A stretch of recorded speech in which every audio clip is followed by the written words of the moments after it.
Hi, everyone. Welcome back to I Am Paris. I am back with my beautiful friend, Megan Trainor, to talk about how she is living her life right now. Did you hear my jaw crack? Sorry, guys. Hi. When you call me beautiful, I literally feel like a princess. No, the whole time you've been talking, I've just been looking at you. I'm like, You she stop. looks so That's my beautiful. bad side. Ah. No, you look so beautiful. That's my good side. Thank Oh, you. You're you so look beautiful. amazing. I try to be you every day. I literally will sit because a lot of your hairstylists come to me because I'm like, I want that one. And they're the best ever. And I literally will be like, they'll say, what do you want to do today? I go, please make me Paris Hilton. Yes. Every day. Give me the Paris. And I was like, have the Paris, please. Thank you. You carry it so well. Thank you. Honored. Oh my God, I love you. I love you. Yes. So your new album, Timeless, came out on June 7th. Congratulations. Thank you so much. I love it so Thank much. you. What was the message you wanted to convey with your new album? You're going to love this because this is us. We want to be timeless forever. We want to live forever. I've been telling people if there was a pill and they're like, you could live forever, I'd be like, I would eat that up. Yeah. I think like I've always had a weird relationship with death and like afraid. Me too. And, yeah, I hate it. I don't like it. And I'm so scared. then I had babies and I was like, oh no, I need to live forever. Yeah. And when I can't, I need to learn how to be a ghost. Like I need to haunt them too. I was like, dude, show me proof of ghosts so I know I can haunt them forever and be around. Like I need that or I'm going to freak out. So my album, Timeless, I want to be timeless. I also want to learn how to live in the present moment, live like I'm timeless, love like I'm timeless, and not be so spooked and scared, but try to enjoy every moment I have. And there's a beautiful ballad on this album called Timeless that I knew like the concept before I even wrote it and knew the album would be that. But it's a beautiful ballad that is about like my fear of not being here forever. But also I made it more relatable and not so dark and made it a beautiful love song that could be played at weddings, you know? Kind of I'm going to love you like I'm going to lose you, just 2.0, you know? So there's that. And then the rest of the album is literally upbeat, happy, self-love anthems. Like I think the most on an album there ever was. Yes. It's just like another positive love myself song. And then there's one other special song called Forget How to Love. And that's for the queer community, LGBTQIA+. Because when I was having my C-section online, I saw so much hate, like more than ever. In general, so much hate towards the queer community, like towards trans people. I saw it extra and it was like breaking my heart every day. And From your C-section? No, like I was recovering from my C-section. Oh, I was like, what? No. From my C-section. No, from when I was recovering, I was only like 7 days out from my C-section, but I was like, I got to write this song, Forget How to Love.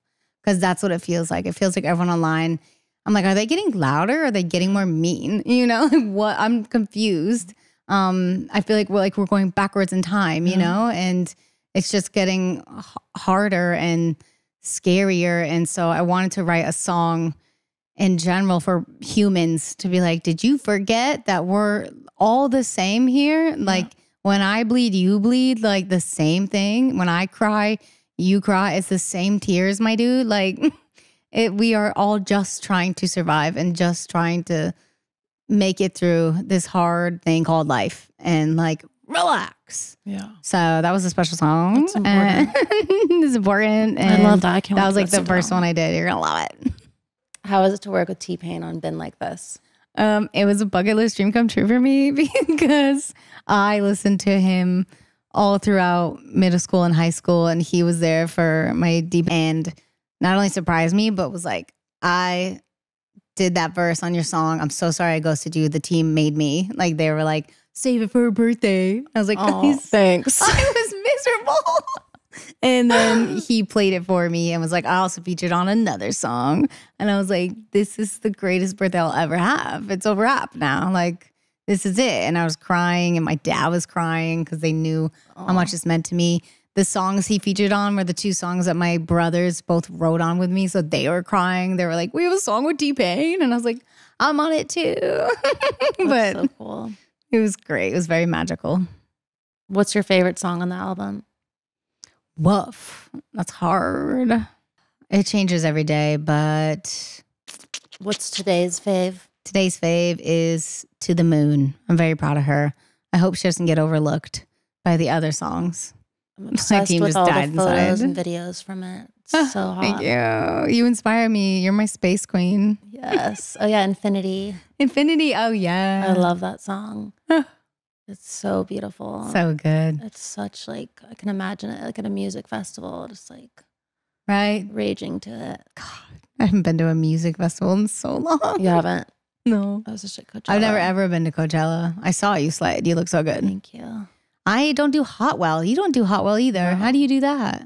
I got these new electric fans. Hell yeah. That are so good. They like, it turns into like air conditioning. So it's Damn. like very cold and really strong wind. That's good. I need it. What about the dust in your nose? It's not as bad. Like at Burning Really? Man, it's bad. Coachella, it's not that bad unless it gets windy. Okay. And then you kind of just like get away from it. See, I watched Beyonce on my TV live from the comfort of my couch. And I had the best view, you know, and I was like standing and jumping and I was like, nothing will beat this. Air conditioning. Air conditioning. I was like, dude, why would I go? Yeah. But I get it. I don't, but someday I might go.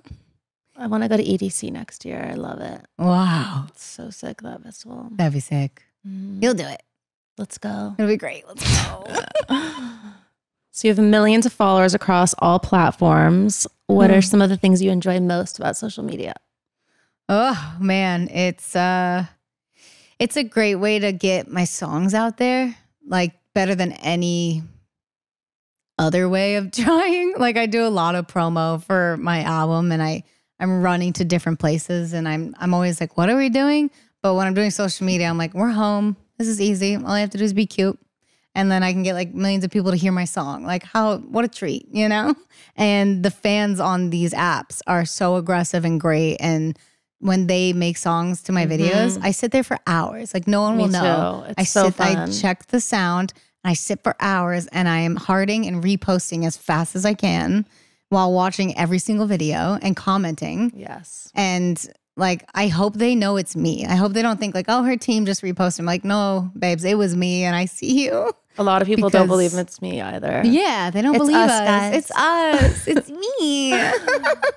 Yeah, so that's like the best part of like, you know, making the song from scratch and seeing it be born and then being like, oh man, this relates to someone else or they love it and it's making them happy.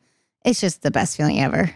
It's so cool just to see how creative people can get. Oh, and how yeah. funny some of the videos are. Funny, dude. Yeah, I have a song, I Want to Thank Me, that came out and they all like have different, some are like serious. That's like, I'm working on my mental health. I'm being a mom. I'm going to work and like those are amazing. But then I also see like funny ones. It's like, I don't know if this is funny, but it's just off of simple things of like, I want to thank me for studying really hard on that test. I'm like, period, you did it, you know? It's just like the best way to feel more relatable with everyone. Mm-hmm. Yeah, I love it. TikTok is so much fun. It's great. You're so good at it. Thank you. You're so good at it. Yeah, I'm trying. How did you meet Chris Olsen? He came over and did my podcast that you did. Thank you. I worship you forever. Working on it with my brother and my husband. And we had Chris come over as a guest and he immediately, we were soulmates. And I was like, why are we best friends? And then we figured out our birthdays are the same date. Okay. And I was like, oh, there it is. And he also knew where I was from. A lot of people don't know Nantucket Island. Mm-hmm. And he's like, no, I would vacation there. Like I've been there a bunch. And I was like, how did I miss you? Because I am 5 years older.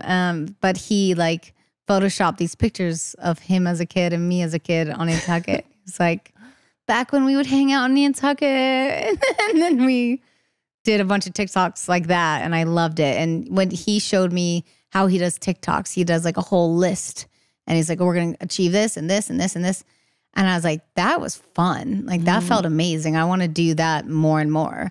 And we started doing it for fun. And then I was like, I want to like hire you to do this with me and do this for a living and like help other artists. Like what you did for me is incredible. He's brilliant. Yeah, he's brilliant. I love him. What you guys do together. It's always so hilarious. He works so hard and he's great.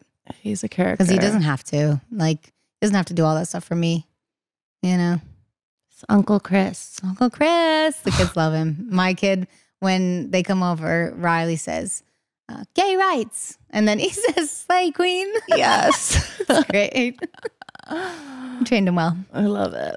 So Made You Look blew up on TikTok with millions of people using the song. Did you ever expect such a response?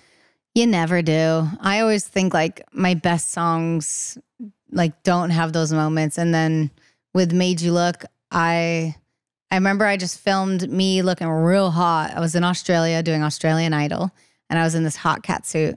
And I just was like, screw it. I'm going to sing the chorus and just lip sync it and put the lyrics out so everyone can learn it with me.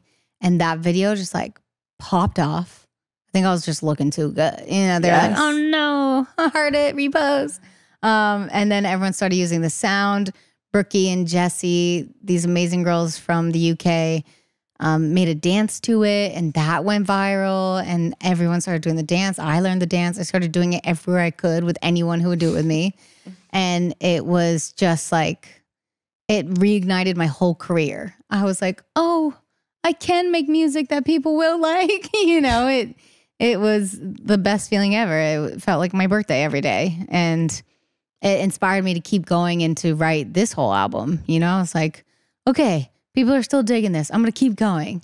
Every day at 10 years now, I'm on my 10-year anniversary of All About That Bass. I'm like, y'all still want music? Great. We love you, queen. So